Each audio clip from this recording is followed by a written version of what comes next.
Hello friends, எல்லோரும் எப்படி இருக்கீங்க? பார்த்தீங்கன்னா பிள்ளைங்களுக்கு லீவெல்லாம் முடிஞ்சு ஸ்கூல் வந்து ஸ்டார்ட் ஆயிடுச்சுங்க. அவங்களுக்கும் வந்துட்டு ரொம்பவே சந்தோஷமாக இருக்குது. அவங்க சந்தோஷப்படுறாங்களோ இல்லையோ, நானும் வந்துட்டு ரொம்ப சந்தோஷப்படுறேன். இன்றைக்கி காலையிலேக்கு வந்து கிச்சனில் வந்துட்டு வெஜிடபிள் பிரியாணி தான் வந்து செய்ய போகிறேன். அதுக்கு கரம் மசாலா ஸ்பைசஸ் எல்லாமே சேர்த்துட்டு, அதுக்கப்புறம் வந்துட்டு ஆனியன் வந்துட்டு இதில் வந்து சேர்த்துக்கிறேன். ஆனியனோடு சேர்த்து பார்த்தீங்க அப்படின்னா பச்சை மிளகாயும் சேர்த்து நான் மட்டுக்கு வதக்கிட்டு இருந்தேன். ஃபஸ்ட் டே ஸ்கூலு ஒரே குழப்படி பரபரப்பாக நான் வந்துட்டு சமைச்சிட்ருக்கையில் எதை போடுறேன் எதை பண்ணுறேன்னே தெரியல. எல்லாம் குண்டக்க மண்டக்கன்னு சமைச்சிட்ருந்தேன். அதுக்கப்புறம் பார்த்தீங்கன்னா இங்கிட்டு வந்துட்டு காடை முட்டை வந்து குக்கரில் வந்து வேக வச்சுருந்தேன். அது தனியாக பாத்திரத்தில் வேக வச்சோம் அப்படின்னா அது எப்படி வெந்து வரும், ப்ளஸ் வந்துட்டு அது தோல் எடுக்கிறதுக்கு கொஞ்சம் சிரமமாக இருக்க மாதிரி எனக்கு ஃபீல் ஆச்சு. அதனால் அதுக்கப்புறம் பிரியாணிக்கு கொஞ்சமாக வந்துட்டு தக்காளி எல்லாம் போட்டு வதக்கிக்கிட்டு, அதுக்கப்புறம் இந்த சைடு ஒரு சைடு வந்துட்டு காடை முட்டை வச்சுருந்தேன் இல்லையா, அதை இறக்கிட்டு பால் வந்து இப்போ பிள்ளைங்களுக்கு வந்துட்டு காய்ச்சிட்ருக்கேன். அவங்களுக்கு பால் வந்து ஆற்றி கொடுக்கலாம் நாட்டு சக்கரை போட்டு அப்படின்னு சொல்லிட்டு ஃப்ரிட்ஜில் வச்சனால அதோடய ஃபேட் எல்லாமே வந்துட்டு மேலே அப்படியே தங்கிரும். அது நல்லா கொலப்பாக இருக்கும். நெக்ஸ்ட் வந்துட்டு வெங்காயம் தக்காளி வதங்கினதுக்கப்புறம் இதில் வந்துட்டு கொஞ்சமாக வந்துட்டு காஷ்மீரி சில்லியும், அதுக்கப்புறம் வீட்டில் அரைச்ச மிளகாய்த்தூள், லைட்டாக மஞ்சத்தூள் வந்து இதில் வந்து சேர்த்து நான் வந்துட்டு வதக்கிக்கிறேன். இது வதங்கினதுக்கப்புறம் பார்த்திங்கன்னா இதில் வந்துட்டு இஞ்சி பூண்டு பேஸ்ட் வந்து நான் வந்து சேர்த்துட்டு இதுதான் வந்து ஃபஸ்ட்டு சேர்த்துருக்கணும். ஆனியனுக்கு அப்புறம் இல்லை தக்காளிக்கு அப்புறம் இஞ்சி பூண்டு பேஸ்ட்டு. நான் இன்றைக்கி வந்து பார்த்திங்கன்னா சம்மந்தமே இல்லாமல் வந்து சமைச்சிட்ருக்கேன். அதுக்கப்புறம் கேரட்டு, பீன்ஸு, பட்டாணி இதுதான் வந்துட்டு என்கிட்ட இருந்த வெஜிடபிள்ஸ். அதை போட்டு நல்லா வந்து மிக்ஸ் பண்ணி வதக்கிட்டு இதில் வந்துட்டு தயிர் வந்துட்டு வீட்டிலே வந்து உர ஊற்றி வச்சுருந்தேன். அந்த தயிர் வந்துட்டு இதில் வந்துட்டு ஒரு 3 டேபிள் ஸ்பூன் கிட்ட நான் வந்து சேர்த்துட்டு இதை வந்துட்டு நல்லா வந்து வதக்கிக்கலாம். புளிக்காத தயிர் நல்லாயிருக்கும். புளிச்ச தயிர் அப்படின்னா நம்ம வந்து கம்மியாக தான் சேர்த்துக்கணும். அதுக்கப்புறம் தயிர் போட்டு நல்லா வதங்கினதுக்கப்புறம் நெக்ஸ்ட்டு அரிசி வந்து ஊற வச்சுருந்தேன். அந்த அரிசியை வந்து போட்டு நல்லா வந்து மிக்ஸ் பண்ணிவிட்டு பார்த்திங்க அப்படின்னா 3/4 உலக்கு வந்து அரிசி எடுத்திருந்தேன். அதுக்கேற்ற மாதிரி தண்ணி வந்துட்டு ஒரு 5 உலக்கு வந்து சேர்த்து இதை வந்துட்டு நல்லா வந்து ஒரு கொதி வந்ததுக்கப்புறம் நம்ம மூடி போட்டு விசில் வச்சு விட வேண்டியதான். உப்பு கம்மியாக இருந்துச்சு, லைட்டாக உப்பு வந்து சேர்த்துக்கிட்டேன். இப்போ வந்து பார்த்திங்க அப்படின்னா பால் வந்து பிள்ளைங்களுக்கு வந்து காஞ்சிருச்சு. அடுப்பு ஆஃப் பண்ணிவிட்டு இப்போ நாட்டு சக்கரை போட்டு அவங்களுக்கு வந்து பால் வந்து கொடுத்துடலாம் அப்படின்னு சொல்லிட்டு காப்பி வேணுமான்னு கேட்டேங்க. 2 பேரும் வந்துட்டு வேண்டாம் அப்படின்ட்டாங்க. சரி இப்படி பாலாவது வந்து கொடுக்கலாம் அப்படின்னு சொல்லிட்டு, பாலுனா விரும்பி வந்து குடிப்பா அஸ்விதாவுமே.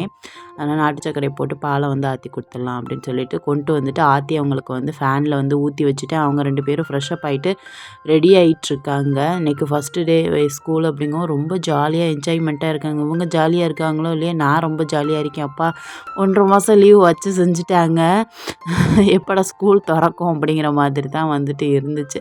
இப்போது வந்துட்டு அரிசி வந்துட்டு கொதிச்சிட்ருக்கு. என்னோடய ஃபஸ்ட்டு அடுப்பில் வந்துட்டு பார்த்திங்கன்னா என்னாச்சுன்னு தெரியல, சர்வீஸ் பண்ணணுமா என்னென்னு ரொம்ப கம்மியாக வந்துட்டு தீ வந்துட்டு வந்துட்டுருக்கு. அதோடய ஃப்ளேம் வந்துட்டு ரொம்ப கம்மியாக வந்து எரியுது அடுப்பில். அதெல்லாம் வந்து பார்த்துட்ருந்தேன். அதுக்கப்புறம் சைட் பை வந்துட்டு வெங்காயம் இதெல்லாம் கட் பண்ணியிருந்தேன் இல்லையா, அதெல்லாம் வந்து கிளியர் பண்ணி கவுண்டர் டாப்லாம் வந்து கிளியர் பண்ணி விளக்குறதெல்லாம் தனியாக எடுத்து போட்டுட்டு, அதுக்கப்புறம் காடை முட்டை வந்துட்டு அதுக்கு உள்ள தண்ணி எல்லாத்தையும் வடிச்சிட்டு காடை முட்டையை வந்து பச்சை தண்ணி சேர்த்து நான் வந்துட்டு இப்போ உடச்சி எடுத்துக்கிறேன். ரொம்ப குட்டி குட்டியாக இருக்குது. அவசரத்துக்குலாம் இந்த முட்டையை வந்து வேக வச்சு உடச்சி எடுக்க முடியாது. ஆனால் இன்றைக்கி வந்துட்டு வேறு வழி இல்லை, வேறு முட்டை இல்லை, வாங்கணும். கோழி முட்டை இல்லாதனால சரி காடை முட்டை வந்து போட்டுடலாம் அப்படின்னு சொல்லிட்டு தான் அதை வந்துட்டு வேக வச்சு அதை வந்து முட்டை கிரேவி மாதிரி வச்சு அவங்களுக்கு வந்து கொடுத்துடலாம் அப்படின்னு சொல்லிட்டு தான் வந்துட்டு பிளான் பண்ணி இந்த மாதிரி வந்து ரெடி பண்ணிகிட்ருக்கேன். இப்போ பார்த்தீங்க அப்படின்னா வெஜிடபிள் பிரியாணி வந்துட்டு இந்த அளவுக்கு நல்லா வந்து கொதிச்சு வந்துருச்சுங்க. இதில் வந்து என்ன அப்படின்னா நான் கொத்தமல்லி புதினா வந்து போடலை. இவங்க போட வேண்டாம்னு சொல்லிட்டாங்க. அது ஓயாமல் எடுத்து சாப்பிட முடியலை, அதனால் வேண்டாம் அப்படின்ட்டாங்க. என்கிட்டையுமே கொத்தமல்லி புதினா இல்லை, அதனால சரின்ட்டு விட்டாச்சு. பிரியாணியை வந்துட்டு நெக்ஸ்ட் அடுப்பில் போட்டுட்டு அதுக்கப்புறம் பார்த்தீங்கன்னா இதில் ஒரு கடாய் வச்சு எண்ணெய் வந்து சேர்த்துக்கிறேன். அப்பளம் பொரிச்ச எண்ணெய் இருந்துச்சு, அதை வந்து வேஸ்ட் பண்ண வேண்டாம்னு சேர்த்துட்டு அதுக்கப்புறம் கடுகு, உளுந்தம்பருப்பு, சோம்பு வந்து சேர்த்து நல்லா பொரிஞ்சதுக்கப்புறம் பார்த்தீங்கன்னா வெங்காயம், அதுக்கப்புறம் கருவேப்பிலை வந்து சேர்த்துக்கிறேன். குக்கருக்கு மேலே வந்துட்டு பார்த்திங்கன்னா அந்த என்ன சொல்கிறது, இதுக்கு பேர் பெருமனை இது வச்சோம் அப்படின்னா அது வந்து பொங்கி வராதுன்னு நிறைய வீடியோவில் கேள்விப்பட்டிருக்கேன். அதனால் இப்போ வந்துட்டு ரீசெண்ட் டைமாக அதுதான் வந்து வச்சிட்ருக்கேன். அப்புறம் பார்த்திங்கன்னா வெளியில் வந்துட்டு வாசல் கூட்ட வந்தாச்சு. வாசலை வந்து கூட்டி விட்டுட்டு வெங்காயத்த வந்து அடுப்பில வந்து போட்டு சிம்ல வச்சுட்டேன். அது ஏன்னா பெரிய வெங்காயம் வதங்குறது கொஞ்சம் லேட் ஆகும் இல்லையா? அதனால சிம்ல வச்சுட்டு வெளியில வந்துட்டு வாசம் எல்லாமே கூட்டி விட்டுருவோம் அப்படின்ட்டு காலையில எழுந்தோனே தண்ணி வந்து தெளிச்சு விட்டுட்டேன். இப்போ வந்து கூட்டிட்டு கோலம் மட்டும் போட்டுட்டு போயிரலாம். போட்டுட்டு அதுக்கப்புறம் பார்த்துக்கலாம் அப்படின்னு சொல்லிட்டு, அஸ்விதா வந்து வீட்டுக்குள்ள இருந்தா. அவள்ட்ட வந்து சொல்லி வச்சிருந்தேன். இந்த மாரி 4 விசில் வந்துருச்சு அப்படின்னா, நீ வந்துட்டு அடுப்ப ஆஃப் பண்ணிரு அப்படின்னு சொல்லிட்டு. 3 இல்லாட்டி 4 விசில் கரெக்ட்டா இருக்கும் ரைஸுக்கு, பிரியாணி ரைஸுக்கு. அதுக்கப்புறம் வந்து பார்த்திங்கன்னா, வீட்டுக்கு முன்னாடி உள்ள என்ட்ரன்ஸ் எல்லாமே இந்த மாதிரி குப்பையா தான் இருக்கும். எப்படிதான் குப்பை வருமோ தெரியாது. ஆனா என் பிள்ளைங்க வந்துட்டு எதையாவது பிச்சு போட்டு அந்த குப்பைய ஆக்குறதே வேல. எவ்வளோ பெரிய குப்பை தொட்டி வச்சாலும் இங்கே வந்துட்டு குப்பைய வந்து போடுறதில்ல குப்பை தொட்டியில. எல்லாத்தையும் எடுத்து அங்கிட்டு, இங்கிட்டு பேப்பர்லாம் வந்து கிழிச்சு போட்டு ட்ராயிங் வரையிறேன், அதை எழுதுறேன், இதை எழுதுறேன்னு சொல்லிட்டு மேக்ஸிமம் பேப்பர தான் வந்து கிழிச்சு கிழிச்சு போட்டுக்கிட்டே இருக்குங்க. நான் கத்திக்கிட்டே இருப்பேன். டஸ்ட்பின்ல போடுங்கப்பா, ஏன்ப்பா இப்படிலாம் பண்ணிகிட்ருக்கீய அப்படின்ட்டு. அதுக்கப்புறம் வந்துட்டு என் வீட்டுக்கு முன்னாடி என்ட்ரன்ஸில் வந்துட்டு ஒரு கோலம் வந்து போட்டு விட்டுட்டு, அதுக்கப்புறம் வந்து பார்த்திங்க அப்படின்னா, இங்கிட்டு நம்ம வீட்டு வாசப்படிக்கு முன்னாடி ஒரு கோலம், 2 கோலம் வந்துட்டு போடுவேன். இது ரோட்டு சைடு உள்ள வாசல் படி. இது வந்துட்டு வீட்டு சைடு வீட்டுக்கிட்ட இருக்கிற என்ன என்ன சொல்கிறது, வீட்டோட சைடு உள்ள வாசப்படி அந்த மாதிரி 2 வாசப்படி இருக்குது. அதில் வந்து போட்டுக்கலாம் அப்படின்னு சொல்லிட்டு, இது வந்து காம்பவுண்ட் வால் வாசப்படி, இது வந்து வீட்டுக்கு முன்னாடி என்ட்ரன்ஸ். நெக்ஸ்ட் வந்துட்டு இப்போ கோழி எல்லாத்துக்குமே வந்துட்டு எரை போட்டுடலாம் அப்படின்னு சொல்லிட்டு, அதுக்கும் வந்துட்டு எரை போட்டேன். இல்லாட்டி கத்திக்கிட்டே இருக்கு நொய் நொய் நொய்ன்னு. அதுக்கும் வந்துட்டு இறைய எடுத்து போட்டுட்டு, அதுக்கப்புறம் தான் நான் வந்துட்டு கிச்சனுக்குள்ளே வந்தேன். எப்போ வந்து வந்தாலும் இந்த பூ வந்துட்டு நல்லா வந்து இப்போ பூத்திருக்கு, மழை பெஞ்சதுனால அழகாக இருந்துச்சு பார்க்குறதுக்கு. அதுக்கப்புறம் வந்து பார்த்திங்க அப்படின்னா, கொஞ்சம் கிச்சனை வந்து கிளியர் பண்ண வேலை இருந்துச்சு. விளக்குற பாத்திரத்தை எல்லாத்தையும் சிங்கில் எடுத்து போட்டு விட்டுட்டு, அதுக்கப்புறம் கட்டிங் போர்டு மட்டும் விலக்கி அதை வந்துட்டு தனியாக வந்து எடுத்து வச்சுட்டேன். வுட்டில் வந்துட்டு சாப்பிங் போர்டு வந்து வாங்குறீங்க அப்படின்னா வாங்காதீங்க. அது வந்துட்டு எப்படின்னா ஃபங்கஸ் மாதிரி அந்த மாதிரி வந்துடுது. அதனால வந்துட்டு அதை வாங்கலாம், ப்ளஸ் அதை வந்து நல்லா கேர் பண்ணி ப்ளஸ் நல்லா க்ளீனாக நம்ம வந்து பார்த்துக்குறோம் அப்படின்னா ஓகே. என்ன தான் வந்து கழுவி நம்ம வந்து வச்சாலுமே அது கீழே அடியில் வந்துட்டு ஃபங்கஸ் மாதிரி கருப்பு கலரில் அந்த மாதிரி வந்துடுது. அது வந்துட்டு நல்லா காய வைக்கணும் பொறுக்கு வெயில்ல. காய வச்சோம் அப்படின்னா தான் வந்துட்டு அது வந்து பெஸ்ட்டாக இருக்கும். இல்லாட்டி அது வந்துட்டு வேஸ்ட்டு. ஸ்டெயின்லெஸ் ஸ்டீலில் கூட நீங்கள் வந்து வாங்கிக்கலாம். அதுக்கப்புறம் வந்து பார்த்தீங்கன்னா, வெங்காயம், தக்காளி எல்லாமே வதங்கினதுக்கப்புறம் இஞ்சி பூண்டு பேஸ்ட் வந்து இதில் சேர்த்து, அதுக்கப்புறம் லைட்டாக மஞ்சத்தூள், அதுக்கப்புறம் வீட்டில் அரைச்ச மிளகாய்த்தூள், காஷ்மீரி சில்லி, கொஞ்சமாக வந்துட்டு மல்லித்தூள் வந்துட்டு 1/4 டீஸ்பூனுக்கும் கம்மியாக தான் நான் வந்து சேர்த்துக்கிட்டேன். ஏன்னா உரப்பாக இருக்கும் அப்படிங்கிறதுனால சேர்த்து நல்லா வதக்கிட்டு கொஞ்சம் தண்ணி வந்து சேர்த்து, எக்ஸ்ட்ரா கொஞ்சம் தண்ணி வந்து சேர்த்துட்டு, நேற்று வந்து அரைச்ச தேங்காய், கசகசா, சோம்பு போட்டு அரைச்ச பேஸ்ட்டு ஃப்ரிட்ஜில் வந்து இருந்துச்சு. அதுக்கப்புறம் கொஞ்சமாக உப்பு சேர்த்துட்டு, அதுக்கப்புறம் நம்ம தோல் உரித்து வச்சுருந்தா காடை முட்டையை இதில் வந்து சேர்த்து கொதிக்க விட்டுட்டேன். காலையில் டிஃபனுக்கு வந்துட்டு இவங்களுக்கு வந்துட்டு தோசை மாவு இருந்துச்சுங்க. அதில் வந்து பார்த்திங்க அப்படின்னா, குட்டி குட்டி தோசையாக போட்டு அதில் சீஸை வந்து தூவி அவங்களுக்கு வந்து எடுத்து கொடுத்தேன். அந்த குட்டி தோசையாக போட்டோம் அப்படின்னா விரும்பி சாப்பிடுவாங்க. பெருசாக ஊற்றினோம் அப்படின்னு சாப்பிடவே மாட்டாங்க. அப்புறம் இந்த தேங்காய் பேஸ்ட்டு வந்து இதில் வந்து சேர்த்து நான் வந்துட்டு மிக்ஸி ஜாரையும் கழுவிட்டு அதில் வந்து கொஞ்சம் தண்ணி வந்து சேர்த்து இதை வந்து கொதிக்க விடுறேன்.